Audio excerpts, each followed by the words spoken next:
Ladies and gentlemen, this is huge news. Trump declassifies Russia investigation documents on eve of Biden inauguration by Jerry Dunleavy, Washington Examiner, January 19th. This is this evening, 7 p.m. or so.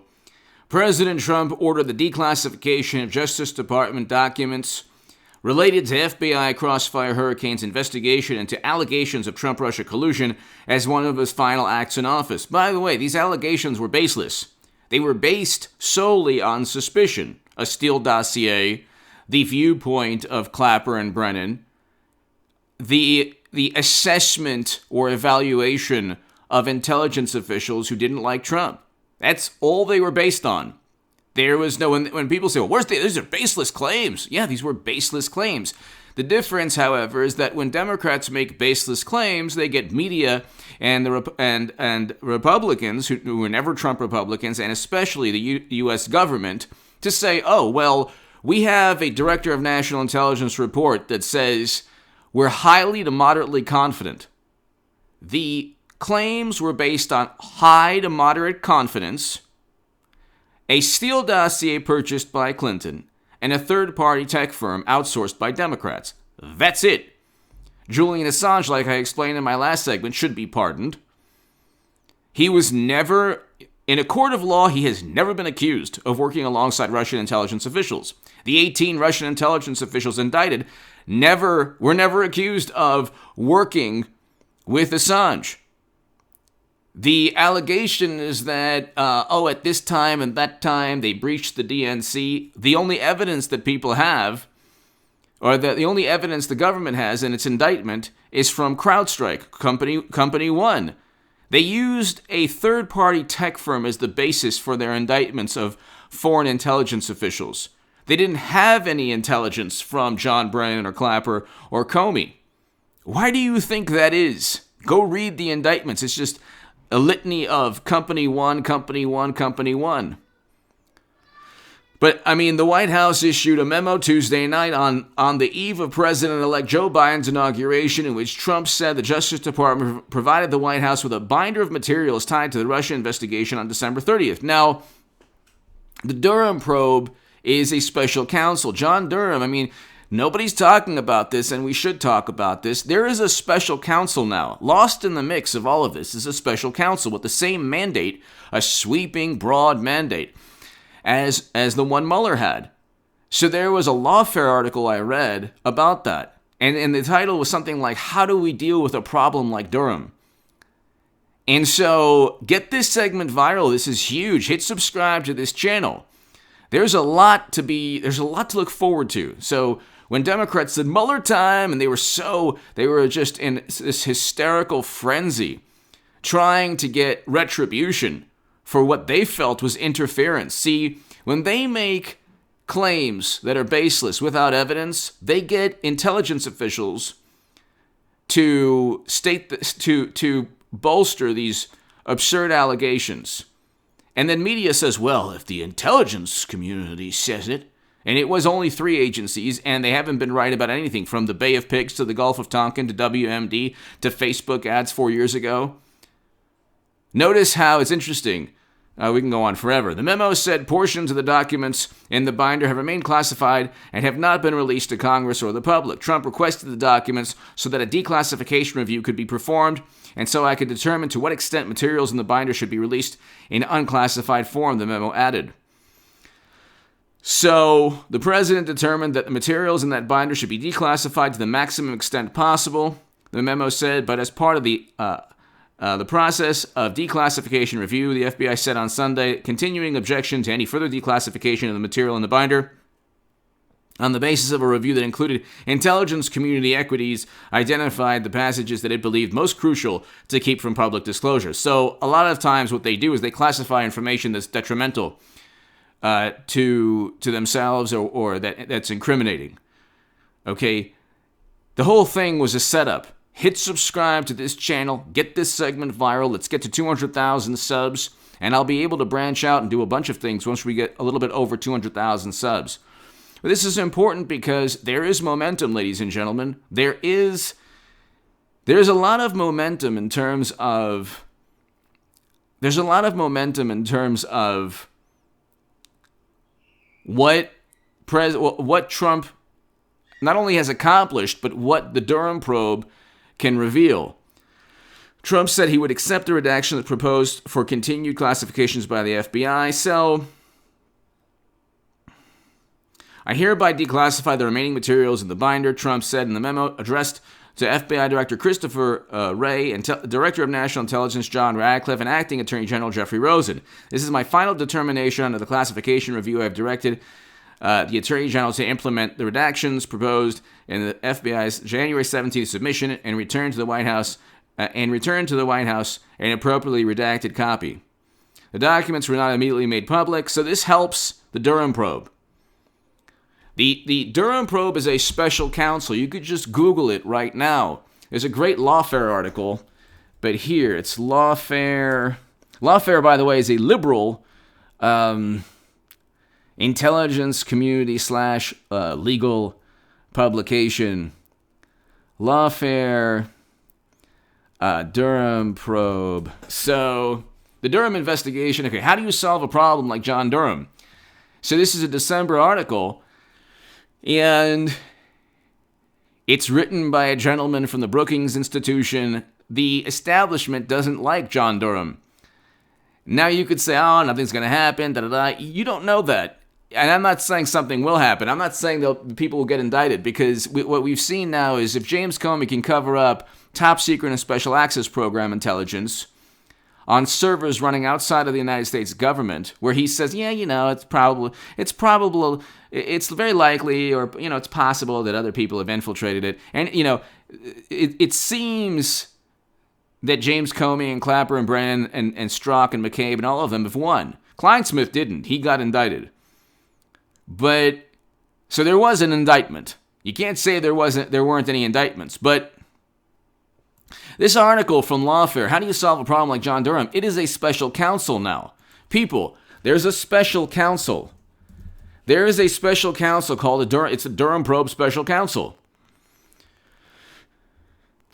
In backdrop, Barr back in October secretly transformed Durham from a mere U.S. attorney into, in addition, a special counsel. So this is going to hover around Biden's presidency. And it's something that needs to be, there needs to be political will about this. There needs to be a political push to get some kind of information or justice going pertaining to this special counsel. We need people to be held accountable legally from this special counsel. Okay, they were boasting and bragging about Mueller time. Nobody was indicted on working alongside Russian intelligence officials. It never happened. The whole thing was a racket and a scam and a hoax. And this tinfoil hat fantasy. But like I said, President Trump didn't have the luxury of media on his side. He had 92% negative media coverage. This is going to help the Durham probe. Now, we have information now that Republicans in Congress, Republicans who have been supportive of President Trump, can talk about, can disclose to the public. Once the redaction process is done, they can disclose this information to the public. If the reverse were true, oh my God, you'd have the Washington Post and the New York Times and MSNBC and CNN. They would talk about all of this. That's why you should watch this channel and tell your friends about this channel. The best thing you could do, in addition, to my new Patreons, thank you. My Patreon is below if you want to support my voice long term. But the best thing you could do for this channel is to just share these segments to people that you know.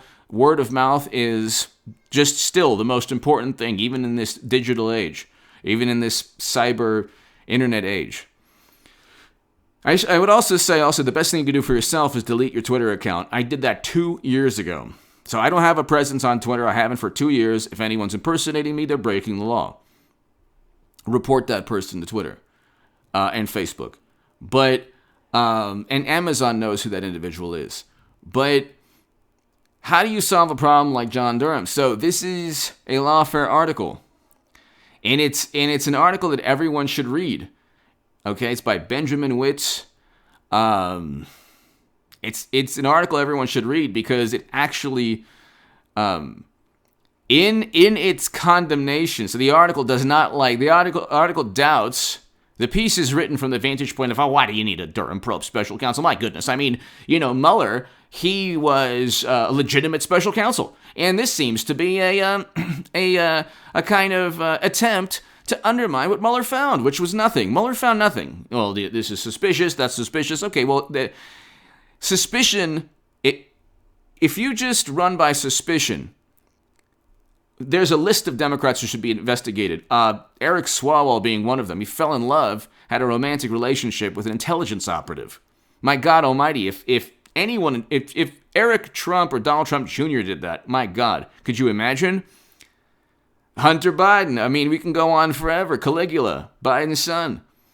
We can go on. I mean, the director of national intelligence, Ratcliffe, said that it wasn't Russian disinformation, that laptop. Media said it was. See how they work? But the DNI when President Obama's last couple weeks, Clapper, he was the director of national intelligence, and he came out with that report.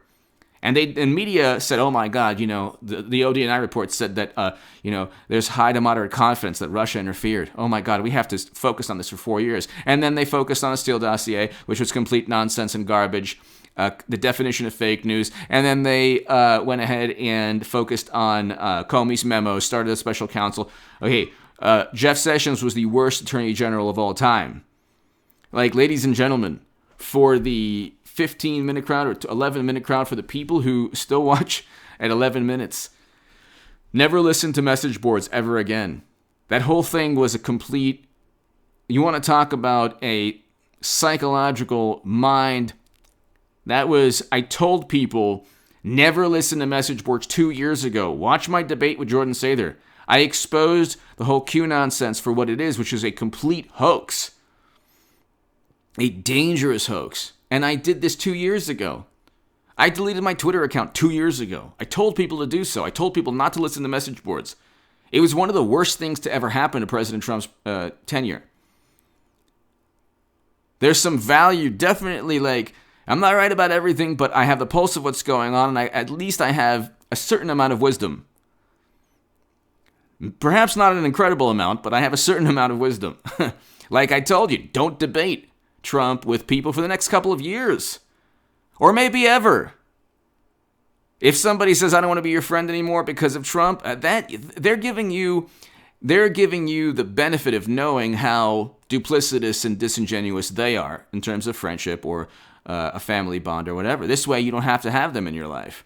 Think about that for a second. Do you really want somebody in your life that is so weak-willed that they put politics ahead of friendship or family? Come on. I mean, eventually, if they apologize, sure, you can let them back in your life, but you can always remind yourself, hey, you know what? Probably shouldn't trust this person with this information. Because, at the end of the day, he'll turn on me or she'll turn on me because of the next Trump or the next Republican they don't like. Which, by the way, if Romney was president, they would call him an authoritarian and despot, too. They would try to silence him. You think that, Ben Sass and Mitt Romney, they probably know? They're probably smart enough to realize that the moment that they gain, if they ever gain political power within the Republican Party enough to become nominee again, like Romney or Ben Sass become nominee, everything that they did to Trump, they would do to Ben Sass and Mitt Romney, including setting them up and framing them, if they can, with intelligence operatives. I mean, that's what you had. President Obama, his last couple weeks, the whole thing was a setup against Trump. Actually, the year prior, they were investigating Trump a year before November of 2016, and they would do the same thing to a never Trumper.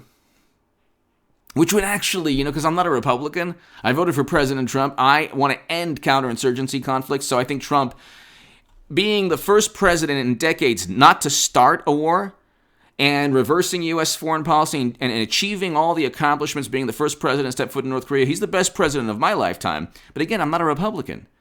So it would be so interesting to see Mitt Romney again as nominee of the Republican Party. I wouldn't want this, and I don't want this to happen, but it would be so interesting to see Republicans, the same never Trump Republicans who try to set up and frame Trump, experience how it feels to be to be framed. It'd be interesting if there's a dossier about Mittens. In addition to putting his dog on top of his car, he had a romantic relationship with Russian operatives. Just like Eric Swalwell, but not really. Who knows? But whatever Steele dossier that they can compile, for a Republican or a never-Trumper, it'd be interesting how Republicans respond. Then you're talking about a real poop show. But anyway, give me your thoughts below. The Durham probe is something that you should really... Durham probe is actually a really, really interesting investigation. And it's actually something that should be discussed and addressed, especially for the next 4 years, every single day, actually. Give me your thoughts. Thank you so very, very much. Get this segment